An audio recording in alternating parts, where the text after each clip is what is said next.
ಪುರಾಣ ಮತ್ತು ಪ್ರಾಚೀನ ಇತಿಹಾಸದ ಪ್ರಕಾರ ಅಕ್ಷಯ ತೃತೀಯ ದಿನದಂದು 4 ಯುಗಗಳಲ್ಲಿ 2ನೇ ಯುಗವಾದ ತ್ರೇತಾಯುಗವು ಪ್ರಾರಂಭವಾಯಿತು ಎಂದು ಹೇಳಲಾಗುತ್ತದೆ.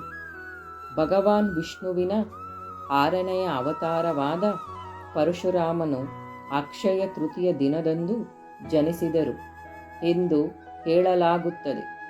ಹೀಗಾಗಿ ಭಕ್ತರು ಅಕ್ಷಯ ತೃತೀಯವನ್ನು ಪರಶುರಾಮನ ಜನ್ಮದಿನವಾಗಿ ಆಚರಿಸುತ್ತಾರೆ.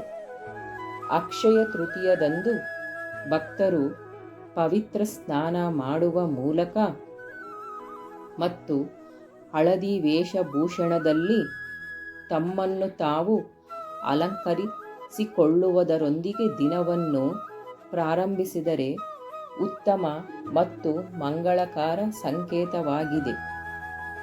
ಈ ದಿನದಂದು ವಿಶೇಷವಾಗಿ ವಿಷ್ಣು ಸಹಸ್ರನಾಮ ಮತ್ತು ವಿಷ್ಣು ಚಾಲಿಸಾದ ಪಠಣಗಳೊಂದಿಗೆ ಭಗವಾನ್ ವಿಷ್ಣುವಿಗೆ ಪ್ರಾರ್ಥನೆಗಳನ್ನು ಸಲ್ಲಿಸಲಾಗುತ್ತದೆ.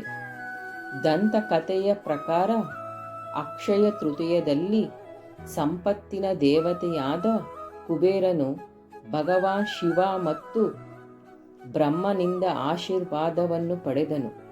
ಅಲಂಕಪುರಿ ಎಂದು ಕರೆಯಲ್ಪಡುವ ರಾಜ್ಯವನ್ನು ಸ್ವಾಧೀನಪಡಿಸಿಕೊಂಡನು. ಪರಿಣಾಮವಾಗಿ ಈ ದಿನ ಕುಬೇರನ ಹೆಸರಿನಲ್ಲಿ ಚಿನ್ನದ ಆಭರಣಗಳನ್ನು ಮತ್ತು ಆಸ್ತಿಗಳನ್ನು ಖರೀದಿಸುವುದು ಅತ್ಯಂತ ಮಂಗಳಕರವೆಂದು ಪರಿಗಣಿಸಲಾಗಿದೆ. ಹೊಸ ವ್ಯಾಪಾರ ಉದ್ಯಮಗಳು ನಿರ್ಮಾಣ ಕಾರ್ಯಗಳನ್ನು ಈ ವಿಶೇಷ ದಿನದಂದು ಪ್ರಾರಂಭಿಸಲಾಗುತ್ತದೆ. ಅಲ್ಲದೆ ಉದ್ಯಮಿಗಳು ಮುಂದಿನ ಆರ್ಥಿಕ ವರ್ಷಕ್ಕೆ ಹೊಸ ಆಡಿಟ್ ಪುಸ್ತಕವನ್ನು ಪ್ರಾರಂಭಿಸುವ ಮೊದಲನೆಯ ಅಕ್ಷಯ ತೃತೀಯ ದಿನದಂದು ಗಣೇಶ ಮತ್ತು ಲಕ್ಷ್ಮೀ ದೇವಿಯನ್ನು ಪೂಜಿಸುತ್ತಾರೆ.